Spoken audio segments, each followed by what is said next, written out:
ভয় যার মধ্যে থাকে যে আমি আমার জীবনে যা করছি, আমার ব্যক্তিগত লেনদেন, পারিবারিক আচার আচরণ, সামাজিক আচার আচরণ, লেনদেন, রাষ্ট্র পরিচালনা, আমার রাজনীতি, আমার ব্যবসা বাণিজ্য, আমার মন্ত্রিত্ব, আমার এমপিগিরি, আমার রাষ্ট্র পরিচালনা, আমার বিচার বিভাগ, আমার প্রশাসন বিভাগ, আমি যেখানে অন্যায় করি না কেন, দুনিয়ার কোনো মানুষ ধরতে না পারলেও আমাকে অবশ্যই অবশ্যই আল্লাহ রাব্বুল আলামিনের কাছে জবাবদিহি করতে হবে।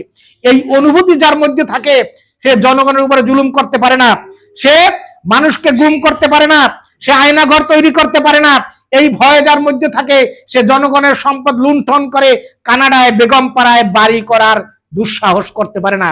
এই ভয় যার মধ্যে থাকে সে হেলিকপ্টার থেকে নিজের দেশের জনগণের উপরে গুলি চালিয়ে হত্যা করতে পারে না।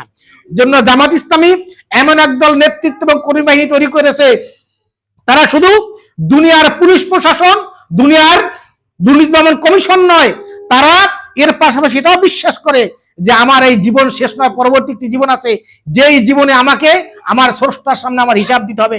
সেই অনুভূতি লালন করে তারা জীবন যাপন করে, যার কারণে জামাত ইসলামীর লোকদেরকে যদি নির্বাচিত করা হয়, তারা জনগণের উন্নয়নের জন্য যে বরাদ্দ, সেই বরাদ্দের অর্থ আত্মসাৎ করবে না।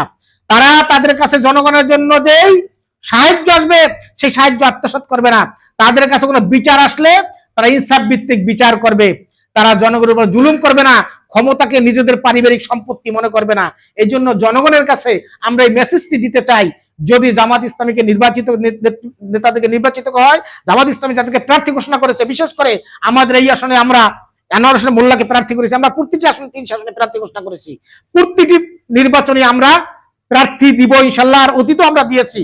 আমরা এটা চ্যালেঞ্জ করছি, জামাত ইসলামী এমন এক লোক তৈরি করেছে যারা কখনোই নিজেদেরকে জনগণের পূর্ব মনে করে না, যারা মনে করে যে আমাদেরকে যে দায়িত্ব দেওয়া হয় আমরা জনগণের সেবক হব। এই মেসেজগুলো আমরা নিয়ে আমরা জনগণের কাছে পৌঁছতে চাই।